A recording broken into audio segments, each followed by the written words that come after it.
Assalamualaikum warahmatullahi wabarakatuh. Kembali lagi di channel KM Story. Pada kisah kali ini Mimin ada sebuah cerita yang ditulis oleh Kak Bambang Riyadi. Cerita ini diberi judul Maya. Tak perlu lupa Mimin doakan sahabat pendengar sehat selalu dan lancar rezekinya. Amin ya rabbal alamin. Dan jangan lupa untuk mendukung channel ini dengan cara like, komen, dan subscribe. Terima kasih. Baiklah, langsung saja kita masuk ke ceritanya. Dan selamat mendengarkan.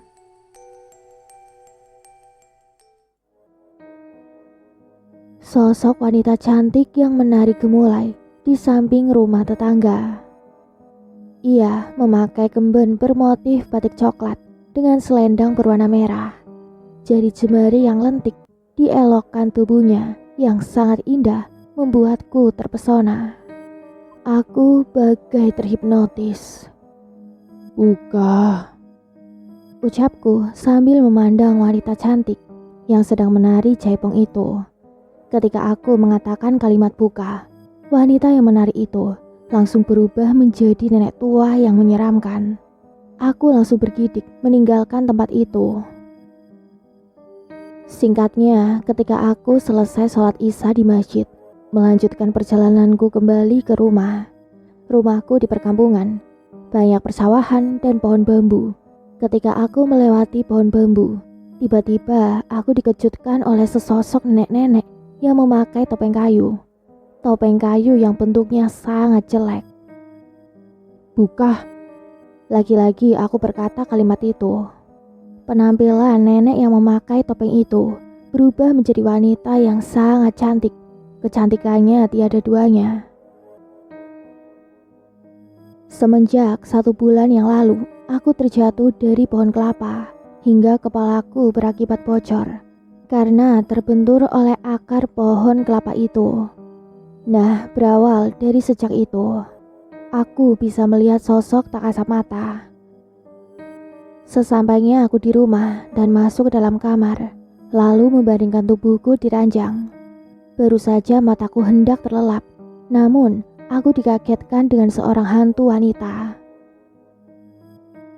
"Mas," bisiknya sangat jelas terdengar. kamu siapa? "Aku yang di dekat pohon bambu itu. Mas Abbas nggak lihat aku sih." Oh iya, saya nggak lihat kamu. Pergi kamu, saya mau tidur, ganggu aja. Ngantuk nih. "Galak banget sih, Mas." Aku tidak menghiraukan hantu wanita itu. Aku tertidur lelap hingga suara azan subuh berkumandang.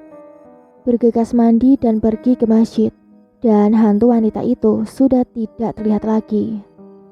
Ketika aku hendak berangkat ke masjid, tiba-tiba aku kehilangan sesuatu. Lah, sandalku kemana? Biasanya nggak pernah hilang. Heranku sambil mencari sendal di sekitaran rumah. "Mas?" Hantu wanita itu mengagetkanku. Kamu ya yang curi sendalku. Tawa hantu wanita itu lalu bergegas pergi ke semak-semak. Aku mengikutinya, dan ternyata sendalku berada di sana. Dasar hantu edan, sendal buat mainan. Singkat waktu, sehabis pulang dari masjid, hantu wanita itu sudah menungguku di atas genteng rumah. "Mas, udah sholatnya? Tolongin aku, bisa kan Mas?" kata hantu wanita itu. Tolongin apa? Turunin kamu dari atas itu. Turun sendirilah. Lagian kamu juga nggak bakalan jatuh. Aku langsung masuk ke dalam rumah. Namun hantu wanita itu mengikutiku terus. "Namaku Maya, Mas. Dari desa Cigodok, tahu kan Mas? Seberang desa ini juga," ucapnya sambil mengikutiku dari belakang. Oh, jadi kamu Maya yang wanita hilang itu dan viral bulan lalu. Dia pun mengangguk. Kamu tuh lucu tau gak sih? Hantu, tapi gak ada serem-seremnya. Mas Abbas bisa bantu aku? Bantu apa? Tapi ngomong-ngomong, kok kamu bisa tahu namaku sih? Iya kan, aku hantu mas. Dengerin ceritaku ya. Aku pun mengiyakan, lalu duduk di sofa. Cerita beralih ke sudut pandang dari Maya. Pagi-pagi, sehabis subuh aku pergi ke sungai untuk mencuci baju. Ketika aku selesai mencuci pagi itu, sudah terlihat cahaya langit sekitar pukul 6 pagi. Kok tumben sekali ya, tetanggaku Kokom, Eni dan temanku yang lainnya tidak ke sungai? Di sungai hanya ada aku dan bapak-bapak yang memandikan kerbau tak jauh dariku. Untuk kembali ke rumah, aku harus melewati rimbunan pohon-pohon kecil, belum lagi ilalang dan juga persawahan. Tiba-tiba terdengar suara seorang berjalan dan juga suara aungan kerbau. Tak kusangka setelahnya ada seseorang yang membekap mulutku dari belakang. Baju-baju yang aku cuci tadi pun terjatuh dari dekapanku. Aku diseret ke semak-semak. Aku sempat dicekik sampai aku kesusahan untuk bernafas. Aku berusaha memberontak sekuat tenaga, tapi aku kehilangan jiwaku. Aku tidak bisa bernafas lagi. Kini, aku melihat tubuhku yang terbaring memucat di semak-semak itu. Entah mengapa, lelaki yang tidak kukenal membunuhku. Aku melihat wajah lelaki tua itu. Aku harus bagaimana? Aku tidak bisa menyentuh tubuhku sendiri. Tubuhku yang malang, terbujur kaku di sana. Aku menangis dan menunggui jasadku, berharap ada yang menemukannya. Waktu menjelang malam, aku melihat jasadku dibawa oleh seorang pria yang tak lain adalah Dayan, pacarku. Syukurlah kamu menemukanku, isaku sambil mengikuti pacarku di belakang. Tetapi aku dibuat kaget oleh Dayan. Aku kira dia akan membawaku ke rumah orang tuaku. Tapi ternyata Dayan membawaku ke gubuk kayu yang tidak jauh dari tempat kejadian. Sayang, kalau aja kamu mau melakukan itu, mungkin nyawamu masih ada. Ucapnya mengusap wajahku dengan jari jemarinya yang lembut. Aku dibuat tercengang. Apa maksud Dayan berkata begitu? Baru saja kemarin Dayan memintaku untuk melakukan dosa itu. Ayolah sayang, sekali saja. Aku janji kok bakal tanggung jawab. Rayu Dayan. Aku ini masih suci. Gila kamu. Bentakku menangis. Aku memberontak dan melepaskan pelukan dari Dayan, lalu pergi meninggalkannya. Tunggu sayang, kamu pasti akan memberikannya untukku. Aku tak menoleh mendengar ucapannya. Aku tidak ingin melakukan dosa itu. Aku pergi meninggalkan dia. Entah sampai sekarang, aku tidak menyangka apa yang sudah terjadi padaku hari ini. Aku melihat Dayan masih membelai wajahku. Tingkah dan ekspresinya sangat penuh nafsu, membuat aku merasa jijik. Memikirkan apa dia? Memandang jasadku penuh kegilaan. Seketika Dayan bertingkah aneh. Dia mencium jasadku, lalu membuka semua pakaian yang aku kenakan. Begitupun dengan pakaian dia. Tidak, jangan lakukan itu Dayan. Gila kamu, jangan Dayan. Aku menangis sambil berusaha mendorong Dayan yang akan memperkosa jasadku yang sudah terbaring kaku. Tapi apa daya, kini aku sudah menjadi hantu. Aku tidak bisa menyentuh dia. Suaraku pun tak bisa ia dengar. Tak habis pikir, Dayan segila itu. Mana mungkin mayat yang sudah kaku masih ia setubuhi. Kembali ke Abbas. Setelah aku mendengar cerita dari Maya, aku turut prihatin. Terus, abis kejadian itu, jasadmu kemana, Mai? dilempar ke sungai. Kenapa kamu gentayangannya ke saya sih, Mai? Kamu gak pulang aja ke rumah orang tuamu? Aku lupa jalan pulang. Belum ada setengah perjalanan menuju rumah, tapi aku kembali lagi ke gubuk itu. Terus kenapa kamu gentayangan di rumahku? Bukannya kamu harusnya balas dendam sama pacarmu Dayan itu? Tiba-tiba sosok Maya itu berubah menjadi sosok yang mengerikan. Maya sangat marah karena aku mengatakan kalimat tadi. Jelek banget kamu, Mai. Kalau jelek gini, aku gak mau nolongin kamu ah. Ancamku. Kemudian Maya berubah lagi menjadi sosok yang tidak menyeramkan sama sekali. Dengan dasar putih, rambut berantakan, dengan warna kulit yang putih, dan paras muka yang cantik masih tidak berubah dari dirinya. Sekarang apa yang harus saya lakukan, Mai? Aku butuh keadilan. Tegasnya lalu menghilang.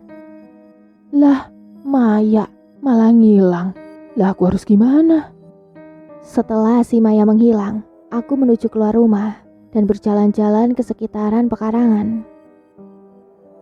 Ibu kapan pulang ya? Lama banget sih nginep di rumah nenek. Aku ditinggal sendirian. Gumanku sendiri sambil berjalan dengan melamun. Ibu yang menginap ke rumah nenek yang sedang sakit tak kunjung pulang juga. Cerita beralih ke sudut pandang Dayan. Malam hari. Ampun, Mai. Ampun. Jangan sakiti aku, Mai. Aku tahu aku salah. Teriakku yang masih terbaring tidur di kasur. Jangan, Mai. Aku memohon ampun. Maya mengejarku. Dia begitu mengerikan. Tak sadar, ternyata tadi cuma mimpi. Aku menghela nafas panjang. Tubuhku masih gemetaran. Keringatku bercucuran. Jantungku berdetak tidak karuan. Aku memang salah. Terlalu mengikuti keinginanku. Maafkan aku, Mai. Jika jasadmu sudah kehilangan kesucian. Seminggu selepas kejadian itu, bapakku meninggal. Aku tahu itu ulah kamu, Mai. Bapakku tidak salah, Mai. Akulah yang memaksa bapakku membunuhmu. Jika tidak aku yang mengancam gantung diri, maka beliau tidak akan melakukannya. Penyesalanku dalam hati. Kini aku terlarut dalam lamunan. Tepat pukul 3 dini hari. Suara ketukan pintu mengagetkanku. Aku tidak ingin membukanya. Aku tahu itu Maya. Aku segera menyelundup ke selimut. Berharap aku tidak melihat apa-apa. Namun tiba-tiba pintu kamarku terbuka. Padahal pintunya aku kunci. Apalagi di rumah hanya aku sendirian. Singkat waktu keesokan harinya, sudah pukul 10:30 siang. Aku masih belum berani keluar rumah. Aku berlarut dalam salahku. Namun aku tidak berani mengaku. Maafkan aku, Mai. Maafkan aku. Lirihku yang bersembunyi di sudut kamar. Suara pintu yang didobrak beberapa warga. Astagfirullah, Dayan. Kami kira kamu kenapa? Kata ibu-ibu yang kaget melihat keadaanku yang ketakutan di pojokan. Mereka membawaku ke rumah Pak RT. Sesampainya di sana, lagi-lagi aku melihat penampakan sosok Maya. Aku memberontak dan berlari keluar dari rumah Pak RT. Warga mencariku. Mereka tidak tahu aku berada di atas pohon besar yang berada di belakang rumah Pak RT. Aku berada di atas pohon hingga malam. Hantu Maya terus menakutiku. Kamu harus mengaku ke semua orang, Dayan. Kalau tidak, kamu akan kuteror sampai kamu gila. Ucap Maya lalu pergi menjauh. Saat aku membuka mata, aku sudah berada di sebuah kamar. Tidak lain, ini kamarnya Pak RT. Akhirnya kamu sadar juga. Gimana Yan? Badan kamu pada sakit nggak? Tanya Pak RT yang menemaniku. Bu, Dayan sudah sadar bu. Teriak Pak RT. Bu RT segera lari menuju kamar, membawa segelas teh manis hangat dan juga nasi goreng. Alhamdulillah kamu sudah sadar. Yaudah, sarapan dulu ya. Aku pun mengangguk dan menerima piring dari Bu RT. Semua warga itu nyari-nyari kamu Yan, tapi gak ketemu-ketemu. Nah, terus bapak yang nemuin kamu pas mau berangkat ke masjid sholat subuh. Tahu-tahu kamunya ada di bawah pohon. Iya bu, seingatku juga di atas pohon. Kok tiba-tiba udah di kamar aja? Ya sudah, sementara kamu di sini dulu. Jangan kabur-kabur lagi. Kata Pak RT. Tiba-tiba aku mendengar suara bisikan dari Maya. Mengaku sekarang, atau kau akan kubuat gila sampai mati. Seketika aku langsung memberontak. Dan piring yang dipegang olehku, aku jatuhkan hingga piringnya pecah dan nasinya berserakan. Astagfirullah Yan. Kembali bercerita dari sudut pandang Abbas. Mas Abbas. Lagi-lagi hantu Maya menggangguku. Duh, apa sih Mai? Besok aja lah. Mas, bisik Maya, tapi aku tidak mau mendengar. Mas, panggilnya lagi. Mas. Suara yang besar dan juga menyeramkan.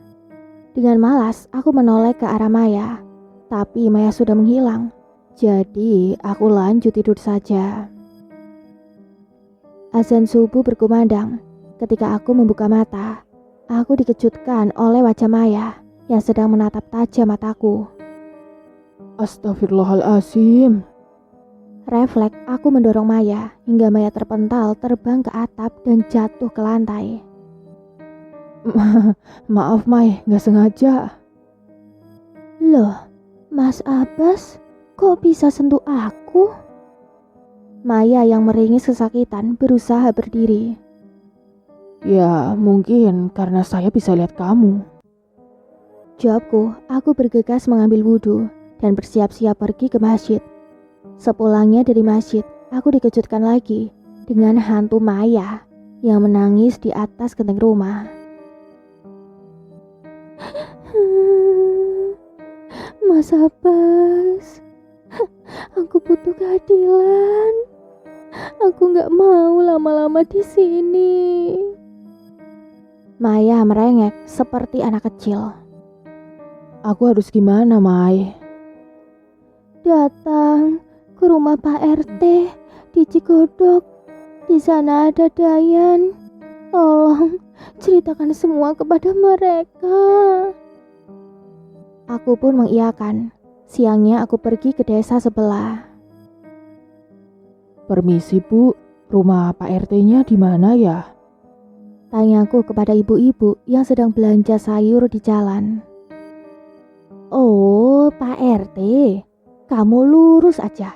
Nanti ada pohon rambutan, terus belok kanan. Nah, rumahnya di sebelah kanan, yang depannya ada bendera Indonesia. Nah, itulah rumah Pak RT. Oh iya, terima kasih ya Bu. Setelahnya, aku pun pergi ke arah yang ditunjukkan oleh ibu-ibu itu. Kayaknya ini rumahnya deh. Gumanku sendiri, lalu aku mengucapkan salam. Assalamualaikum.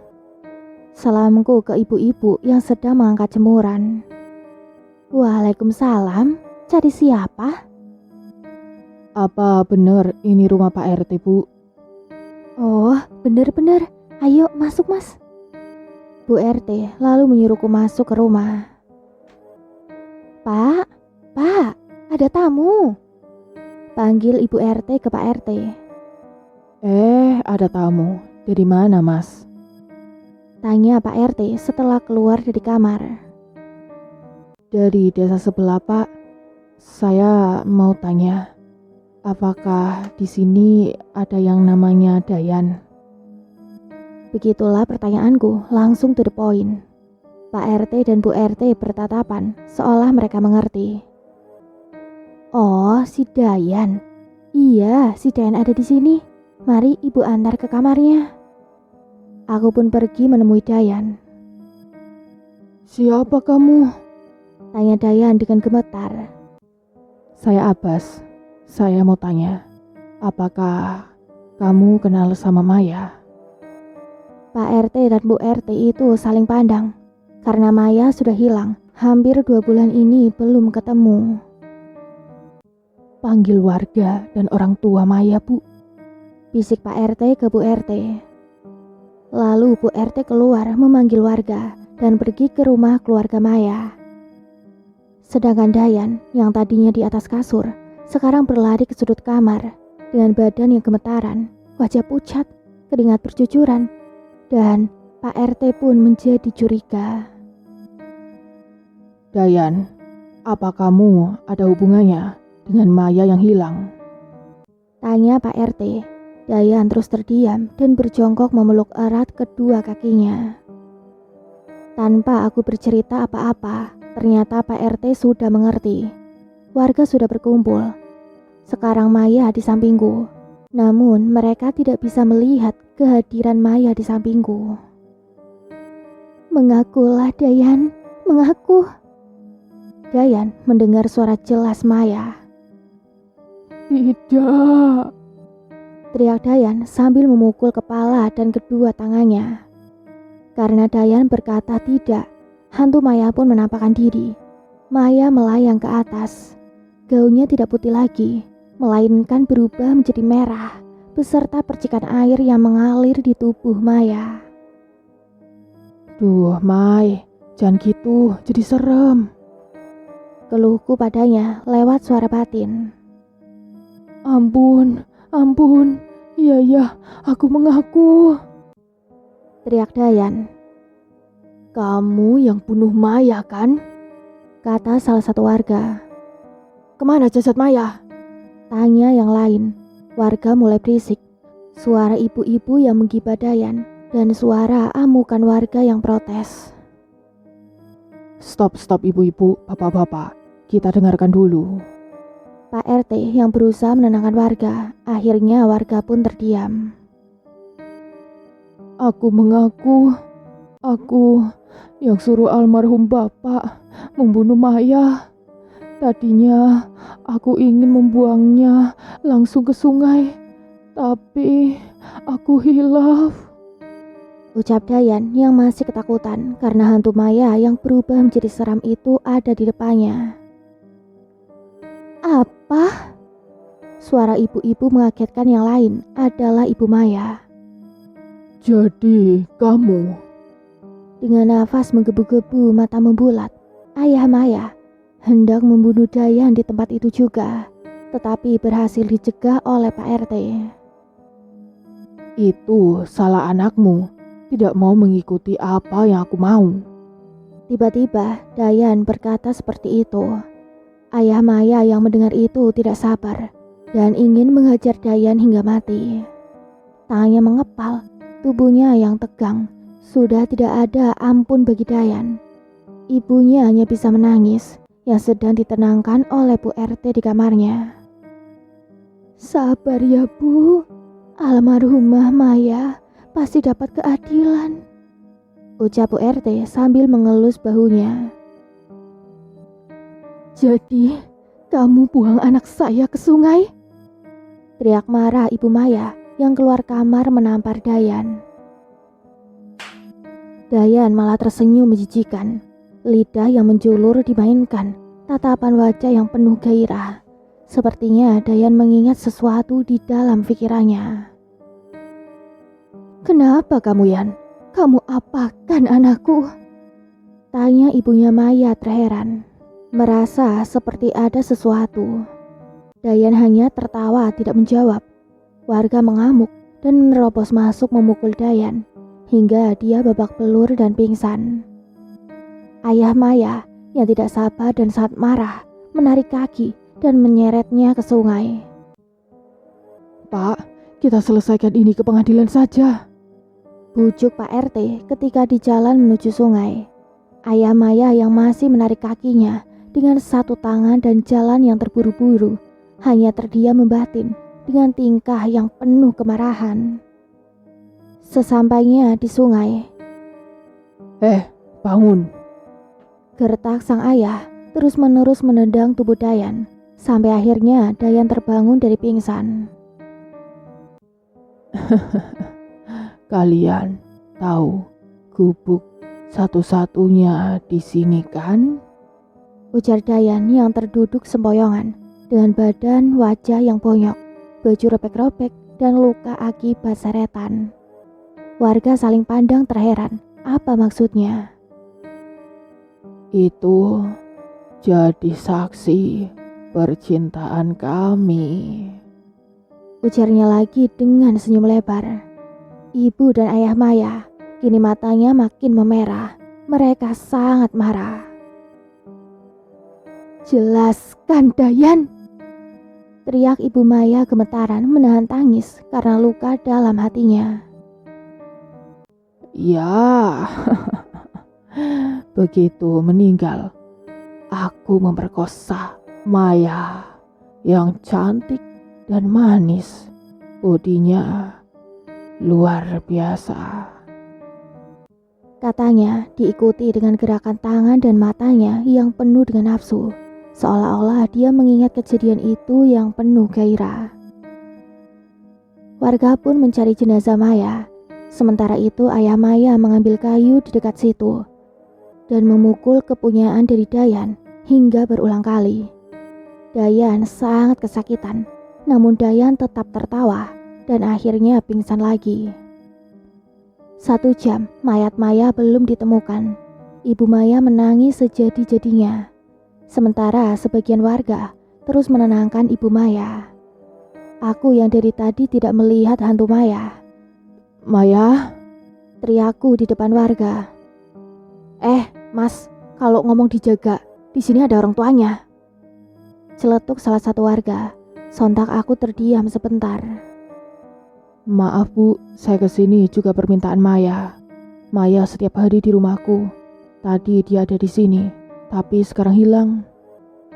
Namun warga tidak percaya. Warga malah memakiku, padahal aku tidak berbohong. Maya,